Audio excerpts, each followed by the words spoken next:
for your next tailgate party or backyard barbecue. Sapporo Beer, where East meets West. Sapporo Beer reminds you to drink responsibly. Hey, Alexis, you got time to chill? Sure, Peter, what's up? Well, I'm going to make you a bartender in 30 seconds. How? You're going to open a can of Corona Hard Seltzer and pour over ice, add some fresh fruit, and voila, you have a block party. Awesome. Tastes good, huh? Just go to coronacocktailbook.com for more recipes and join me this Sunday morning at 8 a.m. on Go Country for my food report. Where's the best place to buy your meats for home cooking? The local butcher, of course. What's my favorite brand of beef? That's easy. It's Harris Ranch. I first discovered Harris Ranch and Straight Steaks many years ago at their award-winning restaurant Coalinga in Fresno County. Hi, everybody. It's Peter Dills. And when I'm barbecuing at home with friends, it's always Harris Ranch beef. Their cattle are raised right here in California. Talk about local and California grown. That's Harris Ranch. Harris Ranch has been ranching here in California since 1937, delivering their cuts of beef locally. This gourmet beef is available at many fine butcher shops, including Huntington Meats at the Farmers Market and Jim's Fallbrook Market in Woodland Hills. Truly, for a restaurant experience at home, I recommend Harris Ranch beef. Always grass-raised and grain-finished. For the complete list of restaurants and butchers that carry the Harris Ranch label and cooking tips, go to harrisranchbeef.com. And if you're up in Fresno County, make sure you stop by the ranch and tell them Peter Dill sent you. Oh, thanks for BJ Thomas for giving us a shout out. It's Peter Dill. Drops keep falling on my head. You remember the movie Spider-Man? Spider-Man? No. Yeah, they had that song on there too. Raindrops keep falling on my head. Spider-Man Part 2. Well, BJ Thomas sang that song in the movie. Burt Bacharach wrote it, and BJ Thomas sang it in Butch Cassidy and the Sundance Kid. Well, just to let you know, it's generational now because it was in the Tobey Maguire Spider-Man Part 2. All right. You're listening to Go Country 105. My name is Peter Dills. That's Turtle over there. He's the engineer and chimes in and says things that are funny sometimes. And we've been preaching that, restaurants are hurting. We want you guys to succeed. We really do. But in the time of need, we've been doing some recipes. I did a beef stroganoff one last week. I thought I struggled through it, but most people enjoyed it. Today, I'm going to give you the official Gladstone's clam chowder that can feed up to, what does he say? It's 10, up to 7 or 8 people. How's that? That's a feast. Okay, so you got your pen ready? Yes. Okay. For those of you watching on Facebook, there's the recipe. Okay, because they can read off read that. Come on, Peter. Hey, that's a $1 million camera we have over there. All right, this is what, first of all, I'm going to tell you what you need. Okay. And then I'm going to tell you how much you need, and then I'm going to tell you how to make it. All right. Simple enough. Cooking 101, right here on Go Country 105. You need milk. You need manufacturing cream. Don't ask me the difference between cream and manufacturing. I didn't even know that was a thing. Chopped sea clams, garlic, pepper, clam base, and roux. It's apparent that if you want to cook at home, you need to have like pepper and salt. Well, the cornerstone ingredients. Yeah, okay, next week, 10 cornerstone ingredients that every home chef needs. Okay, that will be next week. White pepper, clam, and roux.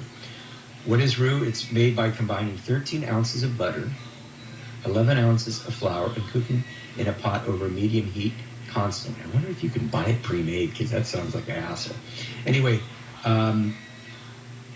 get the clams, drain the juice, place milk, cream, clam juice in a kettle, and begin to heat. You don't need a kettle, you can use a pot. Place milk, cream, clam juice in pot, begin to heat. Can you use canned? Yes. While stirring, add the clam base, garlic, and pepper. Heat and simmer and cook 5 minutes. So far, this is pretty easy. Yeah.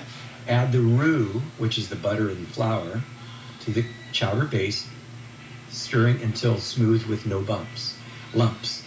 Some people like a thick clam chowder, okay?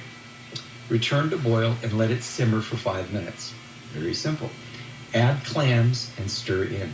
If you like, get some sourdough bread, oyster crackers, and your favorite hot sauce. I'm going to scratch out the hot sauce. I'm in my 50s now, Turtle. I can't do hot sauce anymore. I'm done. Well, I can do sour bread, so... Okay. Sourdough bread, so we're in. All right, so Yeah. now I've got to restart this thing and tell you. I already gave you the ingredients. I want to tell you how much you need. Milk, 3 gallons. 3 gallons. Yeah. Well, this is you're gonna feed. That's right. Yeah. It's a lot. Manufacturing cream, 6 cups.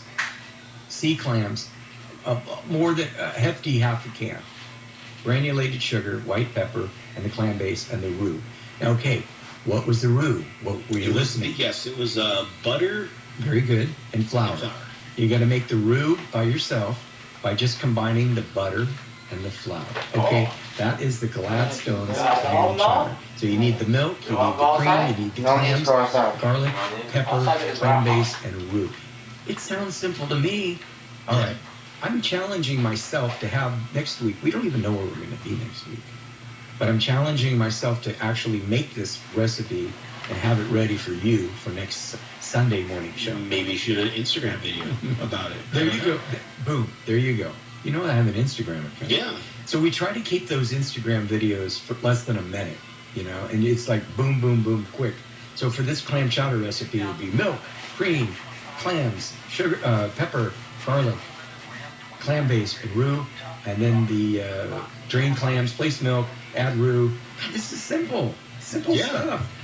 Cooking should be simple, And Peter. every time I give out a recipe, I give you a chef's tip because anybody can Google a recipe. But here's my chef's tip. Are you ready? Okay. Chopped bacon. That is the greatest tip of all. Chopped bacon. That tip should be in every single ingredient, in every single. Some restaurants add celery. If you want, you can cut up some celery and Bacon's add it to great. this. Bacon's great. Let's stick with the bacon. All right, believe it or not. Oh, okay. You ready? What other sound bites do you have there, by the way? Not that many. Okay, believe it or not, researchers at MIT in Boston have declared that pad poured curd pulled cold is the hardest tongue twister in history. Pad kid poured curd pulled cold. I'm gonna say it one word. It's hard, right?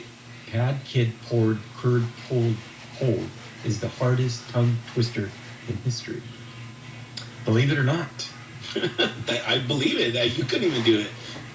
Pulled pork sandwich is good on a summer day. You can distinguish an alligator from a crocodile by paying attention to whether the animal sees you later or in a while. All right, happy Vanilla Ice Cream Day to each and every one of you. Vanilla is the only edible fruit of the orchard family, the largest family of the flowering plants in the world. I didn't even know. I thought vanilla was a bean. Well, that's why we do these kind of things, because it is not a bean. Wow. All right. So today being National Vanilla Ice Cream Day. And I was complaining about, not complaining, but I don't know, man. I'm just so not impressed with store-bought ice cream anymore. Okay, vanilla is a tropical orchard, and there are over 150 varieties of vanilla.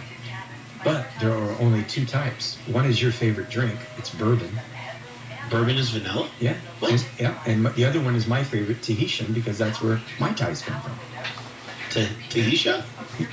Tahiti. Oh. Vanilla grows within a 20-degree band either the side of Ecuador and is native to Americans.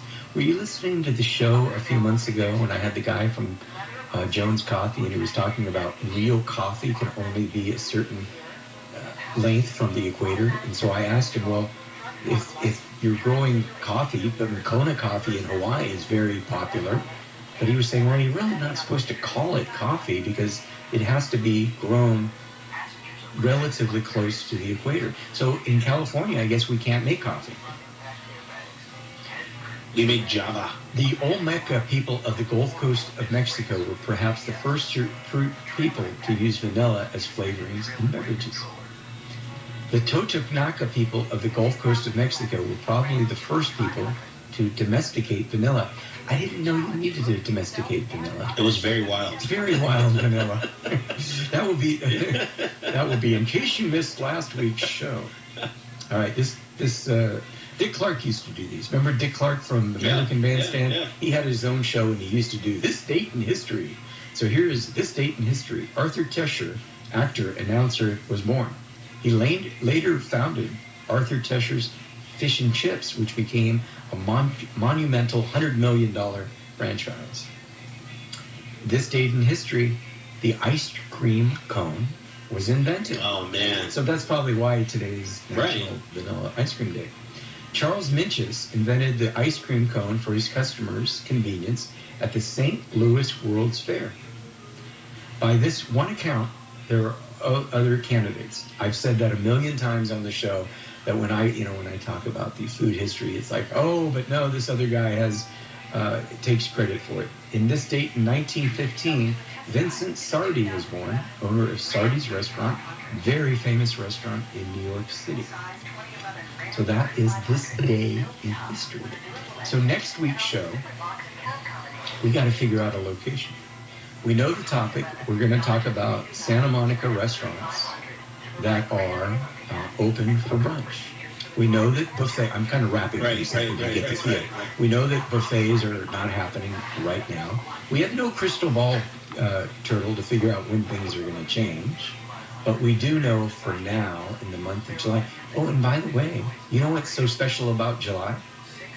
The fireworks. My birthday is coming up within 10 days. Are we going to do like a birthday special or anything? We should. And we'll have crab legs and champagne. And we won't be having vanilla ice cream. If you want to get a hold of me and wish me a happy birthday, here is my phone number. This is my direct line. Yeah. How many radio hosts do you know in America that will give out their own private number, Turtle? I don't even have your private number. This is the number that you gave me. I know. And it's a new number, and now I'm looking for it, and I can't find it. And I'll tell you what the number is. Give me a call right now at 626-765. Oh, somebody's calling me saying, why aren't you picking up the phone? Why would I pick up the phone? 765-7543. 626-765-7543. It's actually a voicemail, right? Yeah. All right. So that's the way to get a hold of us. A few weeks ago, before 4th of July, we were doing some promotions for Corona Hard Seltzer. We did a 2-week promotion for them, telling everybody, go buy Corona Hard Seltzer. A delicious promotion. A delicious promotion that only Turtle and I could do. Yeah, it's true. Well, I got an email from the guy from Corona Hard Seltzer yesterday saying, Peter, thanks to you. Well, okay.